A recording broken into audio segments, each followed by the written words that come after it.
మన పురాణములు. Radio city మన పురాణములు అంటే మన కథలు. మరి ఈరోజు మనం తెలుసుకోబోతుంది, ఎవరి వల్ల పాండవులకు ఒక ముని శాపం తప్పింది అంటే ద్రౌపది వల్లనే అంటున్నారు. మహాభారతంలో చెప్పుకోదగ్గ కీలక పాత్రలో ఒకరు ఎవరు?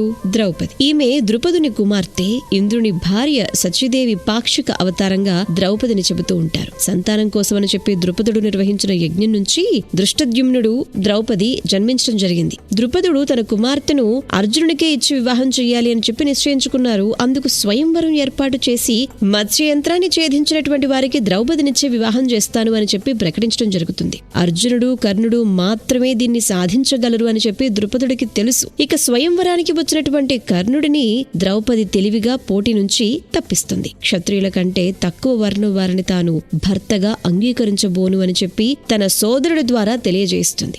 బ్రాహ్మణుడిగా మారువేషంలో ఉన్నటువంటి అర్జునుడు లక్ష్యాన్ని ఛేదించడంతో అందరూ కూడా ఆశ్చర్యపోతారు. ముఖ్యంగా కర్ణుడు అర్జునుడితో యుద్ధానికి సిద్ధపడతాడు. అయితే కృష్ణుడి కృప వల్ల అర్జునుడు ఆ పరిస్థితి నుంచి బయటపడి ద్రౌపదిని చేపడతాడు. స్వయంవరంలో ద్రౌపదిని అర్జునుడు చేపట్టినా తల్లి కుంతీదేవి ఆదేశం ప్రకారం పాండవులు అందరూ కూడా ఆమెకు భర్తలయ్యారు. వ్యాసుని సమక్షంలోనే ఆమెను పాండవులు 5 కూడా వివాహం చేసుకున్నారు. వారి వల్ల ద్రౌపదికి ప్రతిభితుడు, శృతసోముడు, శృతకీర్తి, శతానీకుడు, శృతకర్ముడు అనేటువంటి ఉప పాండవులు కూడా జన్మించడం జరుగుతుంది. ద్రౌపది జనన సమయంలో ఆకాశవాణి ఈ బాలిక కృష్ణనామధేయంతో పిలువబడుతుంది అని చెప్పి అనేక మంది క్షత్రియుల చావుకు కారణమవుతుంది అని చెప్పి చెప్పడం జరిగిందిట. శివుడి నుంచి పొందుకున్నటువంటి వరం వల్ల ఆమె సమాన అర్హతలు కలిగినటువంటి 5 భర్తలకు భార్య అయింది అని అంటారు. పాండవులను మాయాజూదంలో ఓడించి ద్రౌపదిని నిండు సభలో కౌరవులు అవమానిస్తారు. ఆమె జుట్టు పట్టుకుని బలవంతంగా దుశ్శాసనుడు సభలోనికి ఈడ్చుకొనొస్తాడు. నిస్సహాయురాలైనటువంటి ద్రౌపది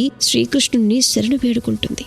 దుశ్శాసనుడితో పాటు తక్కిన సోదరుల భార్యలందరూ జుట్టు విప్పుకోవాల్సి వస్తుంది అని చెప్పి కృష్ణుడు ఆనాడే నిశ్చయించాడు. ప్రతిఫలంగా కురుక్షేత్ర సంగ్రామంలో ధృతరాష్ట్రుని కొడుకులు మనవళ్లందరూ మరణించి వారి భార్యలు విధవలే జుట్టు విరబోసుకున్నారు. దుర్మార్గులు తనను అవమానించిన, దూషించిన భగవంతుడు సహిస్తాడేమో కాని తన భక్తులకు అవమానం జరిగితే ఏమాత్రం సహించరు అనటానికి ఇదొక ఉదాహరణ. ఇక జటాసురుడు అనేటువంటి రాక్షసుడు ద్రౌపదిని అపహరించినప్పుడు భీముడు అతడిని సంహరించి ద్రౌపదిని కాపాడుతాడు. కృష్ణుని దయతో దుర్వాస మహర్షి శాపం నుంచి పాండవులను ద్రౌపది రక్షించారుట. అరణ్యవాస సమయంలో ఒకసారి దుర్వాసుల వారు తన శిష్యులతో కలిసి ధర్మరాజు వద్దకు వెళతారు. ధర్మరాజు అతన్ని సాదరంగా ఆహ్వానించి స్నానం ఆచరించి మధ్యాహ్న విధులను పూర్తి చేసుకుని వచ్చేలోపు భోజనం సిద్ధం చేస్తాను అని చెబుతారు. సూర్యుని అనుగ్రహంతో లభించినటువంటి అక్షయ పాత్ర వల్ల ద్రౌపది భోజనం పూర్తయ్యే లోపు ఎన్ని వేల మందికైనా అతిథి మర్యాదలు చేయగలుగుతారు. అయితే దుర్యోధనుడి కుయుక్తి వల్ల ద్రౌపది భోజనం పూర్తయిన తరువాత దుర్వాస మహర్షి తన అసంఖ్యాక శిష్యగణంతో అక్కడికి వెళ్లటం జరుగుతుంది. ఇక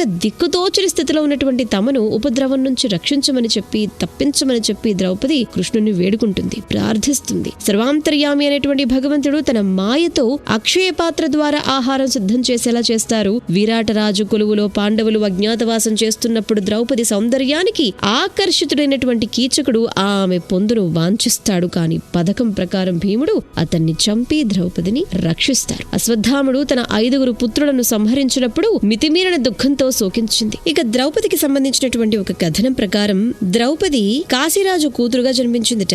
చాలా కాలం కన్యగా ఉన్నటువంటి ఈమె పరమేశ్వరుని అనుగ్రహం కోసం అని చెప్పి తపస్సు చేసిందిట. పరమేశ్వరుడు ప్రత్యక్షమై వరం కోరుకోమని అడిగితే నాకు పతి కావాలి అని చెప్పి 5 సార్లు కోరిందిట. పరమేశ్వరుడు తథాస్తు అన్నారట. తర్వాత శివుడు ఇంద్రుణ్ణి 5 మూర్తులుగా రూపొందించి మానవులుగా పుట్టాలి అని చెప్పి శాసించి ఆ పంచేంద్రియాలే ధర్ముడు, వాయువు, ఇంద్రుడు, అశ్వినుడు వారి ద్వారా పంచపాండవులు జన్మించడం, 5 ఆమె పెండ్లాడడం జరిగింది అని చెప్పి ఒక కథనం ద్వారా మనం తెలుసుకోవచ్చు. Radio city podcast.